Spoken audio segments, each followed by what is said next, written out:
All right, people, let's have a look at this roll between Kane on the left here and Jack on the right. We'll look at this from Kane's point of view. Both of these guys are good white belts. This roll is from about a year ago. So straight away, we just want to avoid cross-stepping. I've mentioned this before, but we never want to bring our feet together. It's going to make it much harder for us to be athletic. And generally, the easiest way to think about avoiding bringing our feet together is if we are moving right, we want to move our right foot first. That way, our stance will widen and we can avoid having the situation where our feet start to be in a line here, which might be okay for a shot if we're moving forwards and pushing off that rear foot, but we want to try and avoid that. So looking for a little snatch single here and trying to come up with that leg. And a good rule of thumb when we are attacking single legs is if we are going for an ankle grip here, one of these sneaky ones, then go really low here so that we have really good leverage to scoop that foot off the ground. So, Yoel Romero is sick at these ankle picks, but the way that I usually do it is with my palm on the inside there facing outside and trying to get right down towards the Achilles and the heel so we can scoop that leg up. If we did want to attack a single leg here, then we need to shoot a little bit more and bring our hips with us, because when we start picking up the single leg, then what will tend to happen is that our chest will go down towards the knee as we're trying to pull our arms in and lift that leg up off the floor. So then we end up with not so good posture. But Kane does a good job of ending up with an underhook here and then perhaps not using it as much as he could have. So looking at chaining attacks together. So if we do go for a single leg, even if it wasn't particularly great, then we still end up with this underhook, and attacks like knee tap doubles are probably available here, where we can use our left hand to reach for the outside of Jack's far leg to prevent him being able to take a step in this direction. Our right hand can punch up with an underhook so that we can get the upper body rotating, and that way we should be able to either finish the knee tap double or maybe even end up on a single leg again. So looking to chain those attacks together, single leg to an underhook to a knee tap double is a very good combination of attacks. Instead, we opt for this outside position, which can be good for flaring the elbows if we are to take a little grip around Jack's arm here and try to lift Jack's elbow up. That might give us access to Jack's lead leg here. But in general, we want to have inside position while we're wrestling. So now on the feet here, a little bit more, posting, dealing with that post, squaring up again, and then snapping to front head, taking advantage of the low posture of our partner. So we get to this good front head position and do an excellent job of coming down to our knees to force our partner down to our knees, and then using this under grip to start bringing our partner further down to their knees. So now here we're looking like we're attacking some front head options, but we still have that left hand in the over hook position now. So we have a double overs spot, which can be good for keeping our partner down and turning them on their side. But then we need to think about switching back to a chin strap to potentially attack the front head. Now we do a good job at transitioning towards an armbar attack here, and we end up scrambling back towards a front head position. So a good rule of thumb when we're attacking the front head position is that we don't want our partner's hands to be able to reach our legs when we're attacking. If we do have this double overs position, there are some really cool options that we can look for using techniques that are kind of grouped underneath the higher ground category, which Officer Grimy from the B team is excellent at. And that involves picking a side and rolling over, and then trying to grab the insides of our thighs so that we end up in a modified crucifix position. So high ground is a very good option when we have the double over spot. But here, with our partner trying to sit back to guard, it would be a good idea to take that right hand and use it as a chin strap so that we can potentially start attacking Darces and front head positions from here. So I think in this spot here, where we have our partner in more or less a seated position, looking to use that right hand grip underneath the armpit as kind of 100%, where we have almost Nelson pressure on the back of our partner's neck here, is a very good option for trying to take the back if we can get this thigh or this knee down over the top of our partner's arm. If they have this good knee-elbow connection and they're able to push our hips up, then we're more likely going to end up chasing some kind of Kimura grip on the far side, or potentially transitioning back to a front head would be good as well. But this back take is a pretty high-level move, and I really like seeing Kane go for it. You can see that left knee sliding behind the back, but because Jack has this right knee and elbow connected with the hand underneath our thigh, it prevents us from getting that right leg in between the shoulder and the hip there. So now We're kind of chasing the back here and transitioning to that overback grip, and now looking to potentially attack some kind of armbar.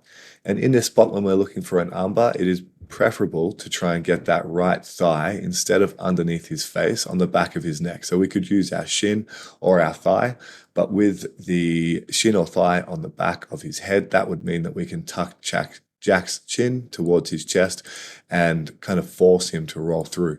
Obviously, it would be preferable to have this left leg through underneath our partner's body, but still looking to turn them and rotate them so that we can take top position if it fails is a good idea.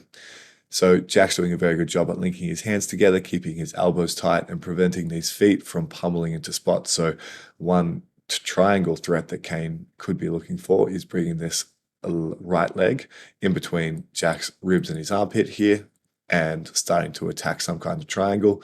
But there is probably a good option to try and throw Jack's right leg here into this space in front of Jack's body there, so that we have the potential to start isolating that arm a little bit more.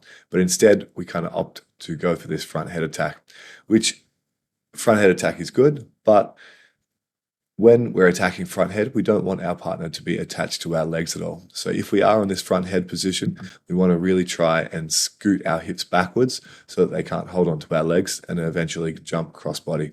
So now we've gone back to this kind of 100% grip where our left hand was underneath the chin and now it's gone underneath the arm. So this is very good for rolling our partner over, and we'll see if that happens here. And almost so. See how we're tucking Jack's head? Good. So if you do like playing guillotines, looking at this underarm grip so that we can use Nelson type pressure is a very good chain of attacks to go for. It's a good way of salvaging a guillotine.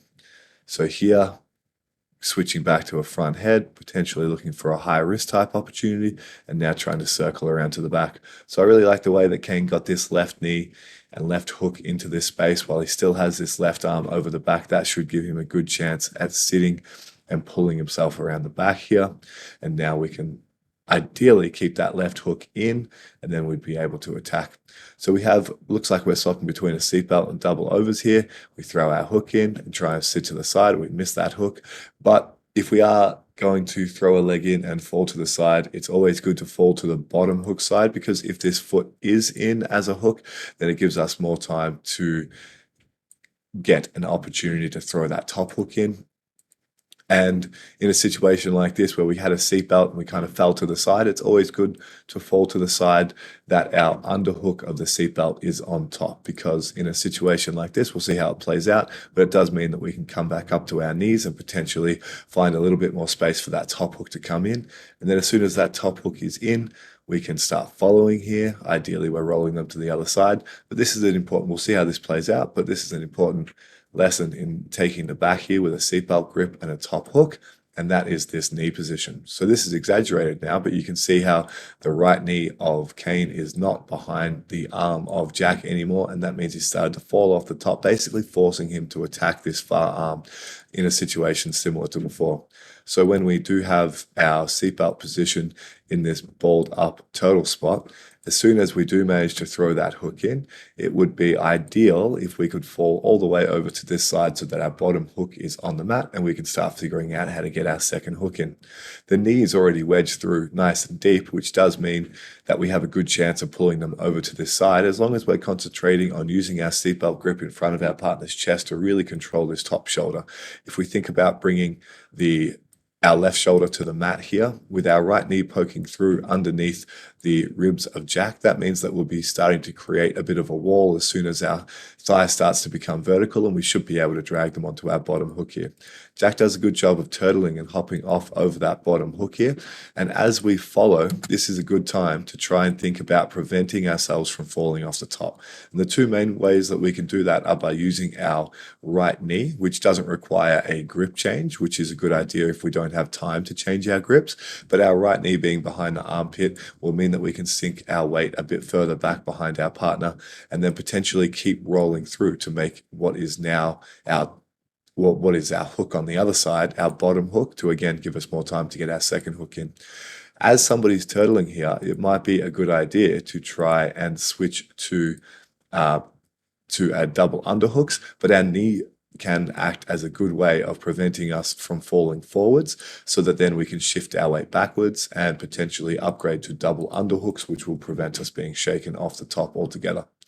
So now here we're in this one hook in seatbelt kind of spot. So again, it's probably not a bad idea to go for the armbar where we have this left leg through in front of our partner's body, which means if we put our right shin across the back of our partner's neck here, we should be able to tuck their chin and transition our grip from a seatbelt where our arm is on this side of our partner's head to some kind of Kimura grip or two-arm control on Jack's far arm there, so that we can tuck him through and start attacking the armbar a little bit more. So now we fall off here, and Kane has let that left leg come to the top here, which means in a position like this, we should probably be trying to, attacking front head and coming up to our knees is a very good option. So you can see that Kane opts for this kind of under wrap grip a lot. I think that it's not a bad idea, but in general, I'd say a chin strap with a nice elbow to rib connection, so our left hand being underneath the chin and our elbow rode all the way back towards our ribs, will mean that it's very hard for our partner to sucker drag. And with that chin control and a far side tricep, it should give us a good ability to snap our partner down to their elbows. So here we've got great options or great opportunities to attack some front head by linking our hands together in an elbow to elbow fashion, where we can start looking to attack anacondas and darces and things like that. We could also go for a good old guillotine here, using a chin strap, lifting the head up, things like that. But Jack does a very good job of wrestling up, and we do a good job at sprawling. Looks like we're sussing out that high elbow guillotine as well. And Jack does a good job of sitting back to guard. So you can see that when Jack starts to build height here, we're reaching over the back, which is good, but we want to try and break our partner down straight away and prevent them from being able to hip escape all the way back. So very good job maintaining a chest to back connection. And now we have a seatbelt grip here. So I would say that we want to keep our partner on their side here a little bit, because when they turtle, it's much harder for us to get our hooks in.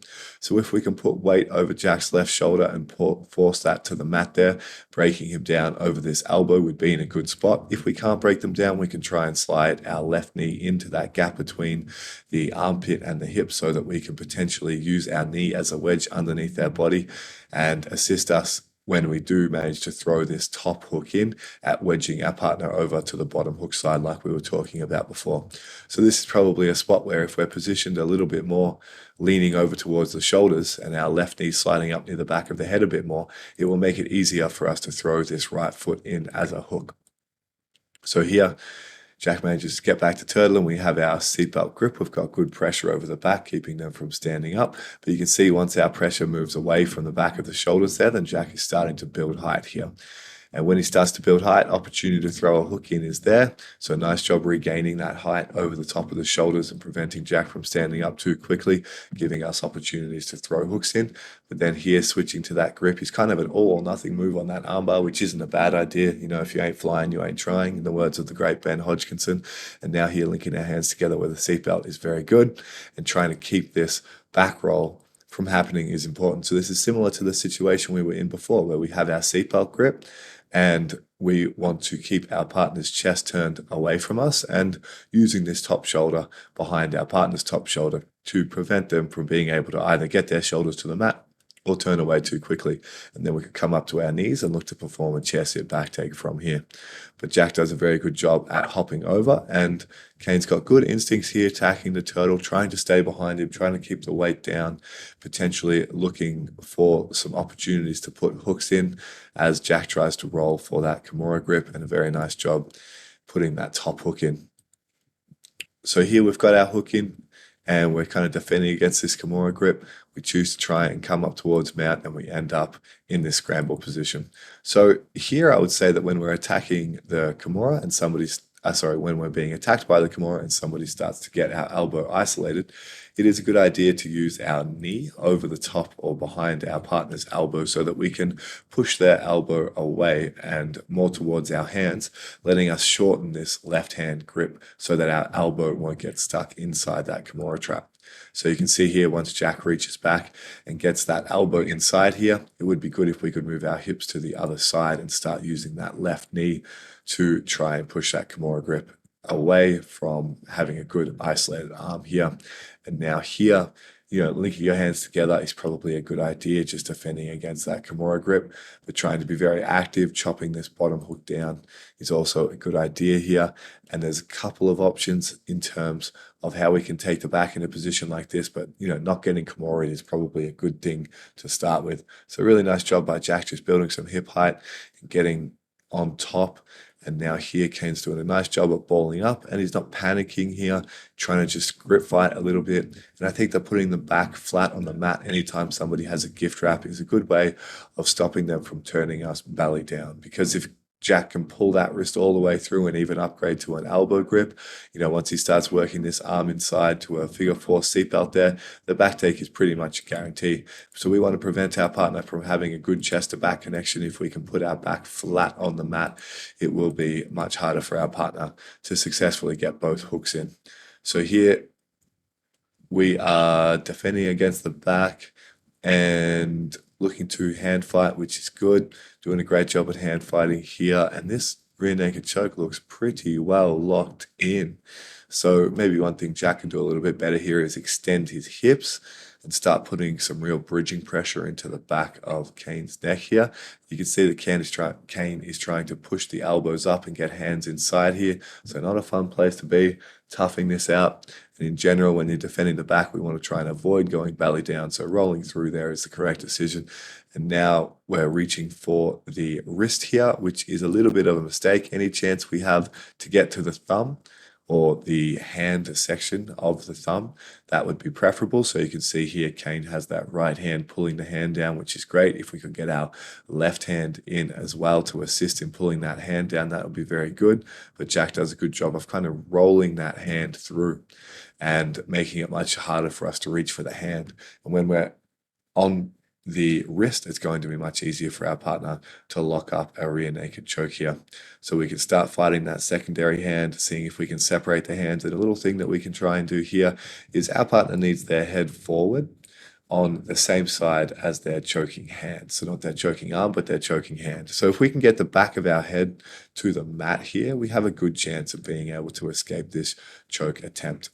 And maybe that means turning our face towards the choking arm a little bit so that we can get the back of our head on the mat, kind of like what happened there. So here again, if we can get the back of our head to the mat, we have a good chance at escaping or at least surviving this choke attempt. But Jack's doing a very good job with this choke here.